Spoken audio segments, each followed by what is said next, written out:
हर चुनाव सिर्फ हार जीत का खेल नहीं होता, ये आंकड़ों की एक कहानी है। और आज हम जमशेदपुर पश्चिम के नतीजों के पीछे की कहानी को समझने की कोशिश करेंगे। ये समझने के लिए कि जब एक वोटर बटन दबाता है तो असल में वो क्या कह रहा होता है। ये विश्लेषण किसी व्यक्ति या पार्टी का नहीं, बल्कि व्यवस्था और जनादेश के रिश्ते को समझने का एक प्रयास है। देखिए, ये है झारखंड का नक्शा, एक ऐसा राज्य जिसकी अपनी एक सामाजिक और राजनीतिक बनावट है। लेकिन आज हमारी नज़र जमशेदपुर पश्चिम पर है, एक ऐसी शहरी सीट जिसका फैसला महज एक नतीजा नहीं है, बल्कि ये शासन की गुणवत्ता पर, गवर्नेंस पर एक गहरा संवाद है। हमारे काम का जो मूल सिद्धांत है वो यही है कि लोगों की सेवा के लिए पहले आंकड़ों को समझना पड़ता है, क्योंकि हर एक नंबर के पीछे एक इंसान की कहानी छिपी होती है। ये सिर्फ जीत हार का गणित नहीं है, ये उन उम्मीदों, जरूरतों और शिकायतों की कहानी है जो हर वोट में दर्ज होती हैं। तो चलिए शुरू करते हैं जमीन की हकीकत से। किसी भी चुनाव को उसकी जड़ों से समझने के लिए वहां के लोगों की रोजमर्रा की जिंदगी को महसूस करना जरूरी है। तो जमशेदपुर पश्चिम की जमीनी सच्चाई क्या है? यहाँ के नागरिकों के लिए रोजमर्रा की जिंदगी में एक संघर्ष है, जैसे मैंगो में बारिश के बाद पानी भर जाना, कदमा में ट्रैफिक का शोर या फिर बिश्तुपुर के बाजारों की बेतरतीब भीड़। देखिए, ये छोटी मोटी असुविधाएं नहीं हैं, ये वो असल परेशानियां हैं जो सीधे सीधे लोगों के जीवन की गुणवत्ता पर असर डालती है।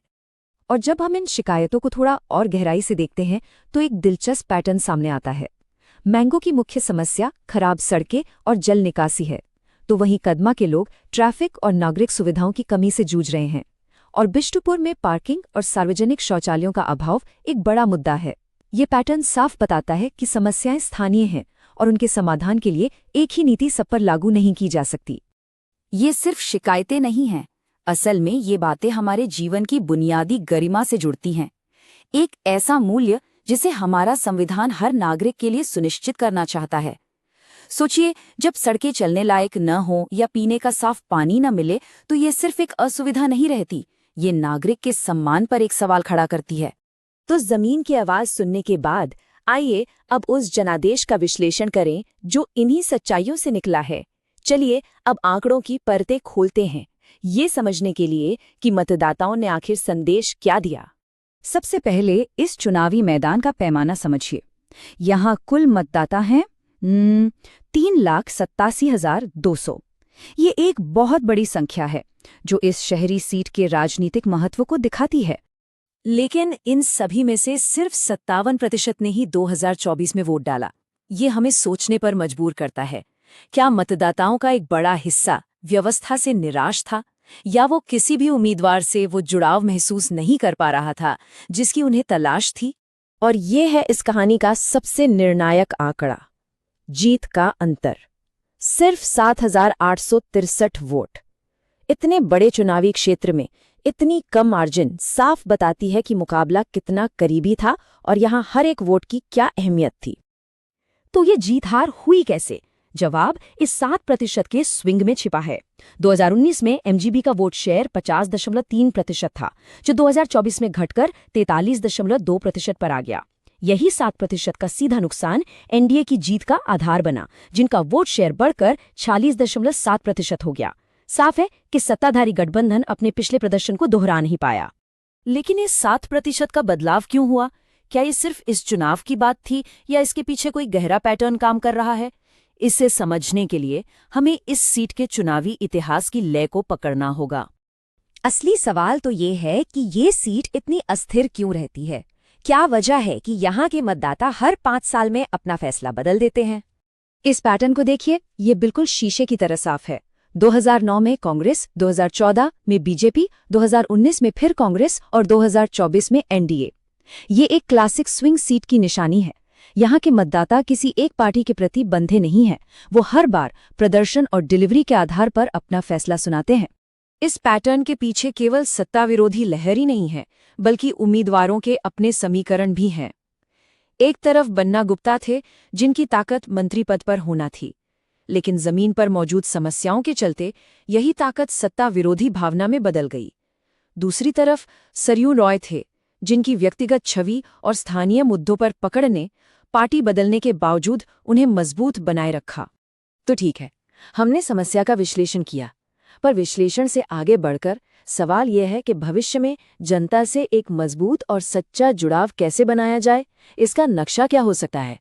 इसके लिए हम एक चतुर्मुख सिद्धांत का प्रस्ताव रखते हैं, यानी एक 4 आयामी रणनीति।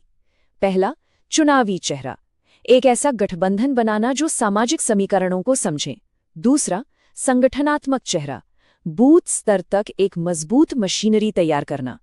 तीसरा, नैरेटिव चेहरा, सुधार और सत्यनिष्ठा का एक भरोसेमंद संदेश करना।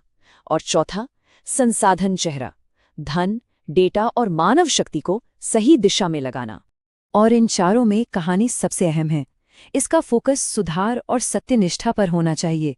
शासन की उपलब्धियों को सिर्फ आंकड़ों से नहीं, बल्कि जमीनी लाभार्थियों की कहानियों के जरिए पेश करें। गलत सूचना का जवाब तुरंत और तथ्यों के साथ दें। और सबसे जरूरी, एक सकारात्मक भविष्य का विजन पेश करें। बेहतर जमशेदपुर, बेहतर भविष्य। लेकिन एक बात हमेशा याद रखनी चाहिए, कोई भी कहानी या नैरेटिव तभी असरदार होता है जब उसके पीछे ठोस काम और उसे पूरा करने का इरादा हो। सुशासन सिर्फ एक नारा नहीं, ये एक वचन होना चाहिए। एक ऐसा वचन जिसके नतीजे जमीन पर दिखे। इस वचन को जमीन पर उतारने के लिए एक व्यवस्थित योजना जरूरी है। ये 90 दिन की विन बैक रणनीति का एक ढांचा है। पहले 30 दिन नींव रखने के लिए हैं, जमीनी हकीकत को समझना और शिकायतों को इकट्ठा करना। अगले 30 दिनों में उन वार्डों पर ध्यान केंद्रित करना जहां सबसे ज्यादा जरूरत है।